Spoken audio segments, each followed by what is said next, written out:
So it seemed like David Griffin was kind of being nice to Kyrie, like calling it courageous to ask for a trade, right? So that was sort of throwing him a bone a little bit. But number two, it was clear David Griffin wasn't surprised by any of this. He's dealt with all of this. This was not a guy who said, wow, everything was fine when I was there, and then I left and he asked for a trade.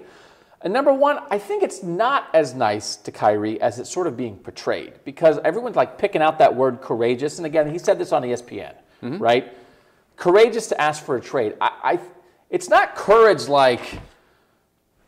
That word, I think, is a weird word to use there. He uses a lot of weird words. So do you, by the way. I'm not really as wrapped up in it as I think some people are, as David Griffin really given Kyrie credit. Well, I thought for number three, it was a smart take. It was from a guy who knows all the people involved. He was responding to something that Ron Harper had said that was super critical of Kyrie.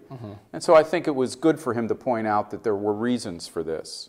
And that it is kind of bold, that he's really trusting in himself by asking for this trade.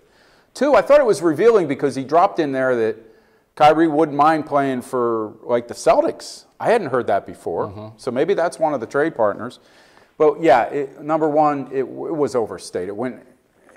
Sometimes you let the words get in the way of the overall message. And when you use a word like courageous, you have a lot of people rolling their eyes, which I think is what you just did. Would you trade him to Boston? Would you trade him to Boston if you were the Cavs? If they gave the best offer.